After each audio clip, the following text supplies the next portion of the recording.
Giống Nam với ta. Không làm gì trời. Nam, làm gì anh Nam? Làm gì vậy? Trời ơi anh nói cái gì vậy? Từ từ anh nói, anh làm gì anh từ từ anh Nam. Anh từ từ anh nói, đừng gấp gấp. Anh được cái gì phải từ từ, đừng anh nói trời ơi vậy. Dạ. Anh làm gì anh từ từ vậy? Đánh con cá ông nội. Được á hả? Trời ơi trời, tôi chuẩn bị dính con cá rồi. Trời ơi từ sáng giờ đi kiếm con cá ăn con Uyên với mày đó. Từ sáng giờ đi kiếm con cá ăn con Uyên với mày đó. Thiệt chứ. Trời ơi em tưởng anh em tự tử chứ.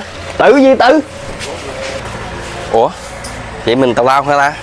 Mình tính nghe ổng đang câu cá mà trời. Tào lao thiệt.